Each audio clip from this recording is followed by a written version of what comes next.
Shah Faesal, a doctor turned bureaucrat turned politician, launched a political party, Jammu and Kashmir People's Movement, in Srinagar on March 17th amidst a large gathering. The vision document of J&K People's Movement claims to resolve all disputes, issues and problems through democratic methods and political processes, which can be termed as a step in right direction considering the resolution of such issues and problems through violence has yielded death and destruction in Valley ever since armed rebellion took shape, nearly 30 years back. Shah Faesal in his address claims to have support of all the three regions of the state for his political initiative and his vision of reviving the centrality of Jammu and Kashmir state to the ancient Silk Route civilization so that Jammu and Kashmir can re-emerge as a corridor of peace between various South Asian neighbors is worth applauding and praiseworthy. Seeking adequate political representation for underrepresented communities like Buddhists, Sikhs, Christians and Kashmiri Pandits in the vision document can be branded as equivalent and just distribution of political power in the large context of welfare state, which has a responsibility towards all sections of society, especially those who fail to get their representatives elected due to low numbers.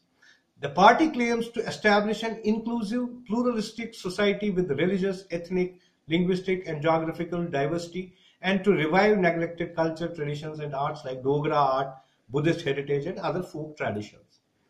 The party envisions to seek justice for the disadvantaged sections of the society, people affected by violent conflict, people living close to LOC, ALC and international border, persons with disabilities, senior citizens, single parents, transgender, Mahagir, homeless displaced people and other depressed classes.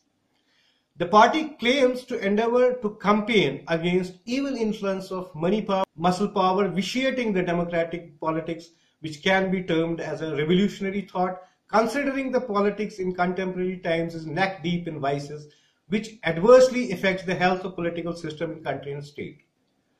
The vision document of the party has done some justice to the business community of the state, claiming to promote employment, ease of doing business and industrial development. In a step ahead of what other political parties envision, J&K's People's Movement claims to reorient education and research towards the demands of fourth industrial revolution and arrival of artificial intelligence, robotics and nanotechnology. Amidst other things, J&K People's Movement claims to focus on job creation, transparency in recruitment processes, equitable regional development, something which finds a commonality in the vision documents of other mainstream political parties.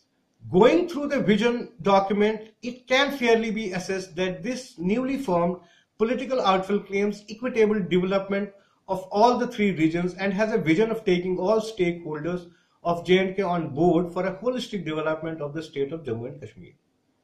However, Shah Faesal, who delivered his maiden speech upon launching of political outfit, took some conscious deviations from the vision document which his party launched.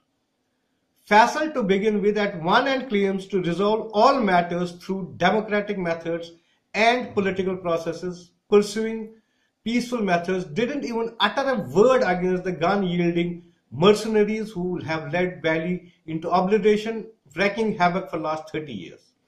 In fact, Shah Faesal touched a very raw nerve while raking up terms like subjugation and servitude of masses for the last 150 years, while talking about Treaty of Amritsar. He invokes Sir Allama Iqbal's couplet, Dakhan Kisht, Joe wa Khayaban, Faruktand, Kome Faruktand, Yache, Arzan Faruktand. Peasant, the land, the stream, the avenues, sliced, a nation was sold and how cheap was it priced. नुमाइंदे हैं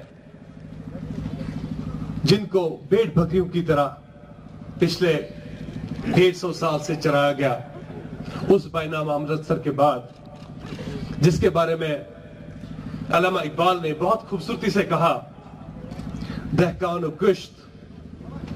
जो यो बयाबा फरोख्तन कौमी फरोख्तन बच्ची अर्जा फरोख्तन इतना सस्ता बेचा गया इस कौम को. These words, we believe, have the potential of confusing the masses further in already chaotic and confusing times. Shah Faesal must know that enough water has flown down River Jhelum since the Treaty of Amritsar was scripted. J&K today is not living under an imperialistic or autocratic rule, nor are the masses subjugated in a democratic dispensation of free and independent India. Shah Faesal must understand it was the Treaty of Amritsar which led to the creation of erstwhile state of Jammu and Kashmir and made it a truly pluralistic dispensation. While talking about a pluralistic dispensation at one end in the vision document, how ethical and just is it to challenge a document which makes the state a bouquet of different flowers from all shades and colors? How can we realize a true plural society with a belief that a particular section of society in state has been subjugated for the last 150 years? Such an idea is not only sectarian but is fraught with alienating the other sections of J&K state like Dogras of Jammu, Buddhists of Ladakh and Kashmiri Pandits of Valley, whom Shah Faesal and J&K's people's movement considers an important constituent of the state. The vision document claims to build a progressive, gender-sensitive political institution with traditional values and modern sensibilities to give women equal rights and representation in all spheres, be it constitutional, legislative or administrative. How can Shah Faesal conveniently ignore that the gender biases caused by the continuation of Article 35 are a grave exploitation of women's rights in the state? Indeed, it's understandable that every political outfit has a goal of attaining political power and must address the aspirations of the masses. However, while addressing the aspiration, a just and holistic view must be incorporated to uphold the aspirations of all, especially in a state like Jammu and Kashmir with a diverse and defined religio-ethnic composition. Efforts must be made to de-escalate and bridge the divides rather than entertaining a populist sectarian outlook. J&K's people's movement need to take heed from another founder, Sheikh Muhammad Abdullah, who initially treading sectarian lines converted to pluralistic outfit to offer space and voice to all sections of Jammu and Kashmir state. If J&K people's movement has to survive the vagaries of political battle amongst the hawks in politics, it cannot ignore to reflect the voice of all regions of state.